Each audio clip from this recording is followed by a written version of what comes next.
వస్తుంది ఇయ్యాలి.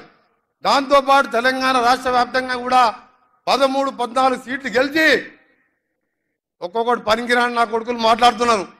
5 నెలలు ఉంటుంది, 6 నెలలు ఉంటుంది ప్రభుత్వం అని చెప్తున్న కేసీఆర్, కేటీఆర్, హరీష్ రావు నీ దొంగ దందాలు, నీ బిడ్డ మద్యం ఢిల్లీలో మద్యం దుకాణం ఎప్పుడు తేలకపోతుందో తెలియదు. ఇక్కడ టానిక్ షాపులు పెట్టి 1000 కోట్లు దోసుకున్నావు, ధరణి పేరు మీద దోసుకున్నావు, మునిగిపోయే కూలిపోయే కాళేశ్వరం కట్టావు. మా ప్రభుత్వం 5-6 నెలలు కాదు బిడ్డ, 20 సంవత్సరాలు కాంగ్రెస్ పార్టీ అధికారంలో ఉంటుంది.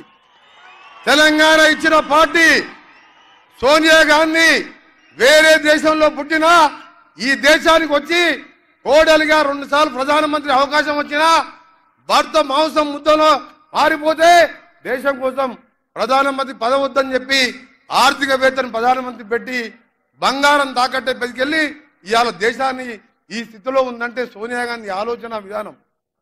ఆ తర్వాత రాహుల్ గాంధీ గారు ఈరోజు మత ఘర్షణలు పెట్టి అందులో మలిగిపోతున్న మత పార్టీ బీజేపీ లాంటి పార్టీ కోసం అలాంటి పార్టీలు ఉండొద్దని భారత్ జోడో నఫరత్ చోడో అని యాత్ర 4000 కిలోమీటర్ పాదయాత్ర చేసింది. ఈరోజు న్యాయయాత్ర పేరు మీద 5000 కిలోమీటర్లు. ఆయనకు ప్రధానమంత్రి అవకాశం వచ్చింది. అమెరికా లాంటి దేశంలోనే 39 నెలలకే బరాక్ ఒబామా అధ్యక్షుడైండు.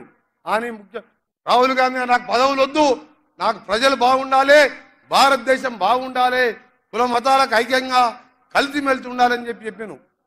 అందుకనే సోదరులారా మీ అందరికి చెప్తున్నాం, ఈ ఎన్నికలు భారతదేశం 140 కోట్ల మంది ప్రజల ఆకాంక్ష కోర్చి నెరవేర్చే ఎన్నికలు కాబట్టి తప్పకుండా మన ప్రతినిధిగా కాంగ్రెస్ పార్టీ ఎంపీ అభ్యర్థిని గెలిపించాలని, అలాగే మన స్థానిక శాసనసభ్యుడు ఇంతకుముందే నా దగ్గర చెప్పిండు, ఆయన వచ్చిన రోజే తిరుపతి దేవునిగుట్ట దగ్గర ఫ్లైఓవర్ ఆర్ఓవి కావాలని 75 కోట్లతోని స్థానిక శాసనసభ్యుడు చెప్పిన విధంగా దాన్ని శాంక్షన్ కూడా చేయడం జరిగింది.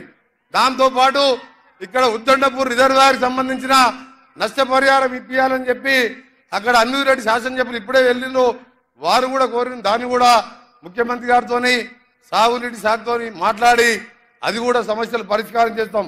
ఈ ఎన్నికల్లో మేము కూడా 3 నెలలకెళ్ళి మా ముఖ్యమంత్రి గారు ఉదయం నుంచి రాత్రి వరకు ఏ విధంగా పనిచేస్తుందో మేము మంత్రులుగా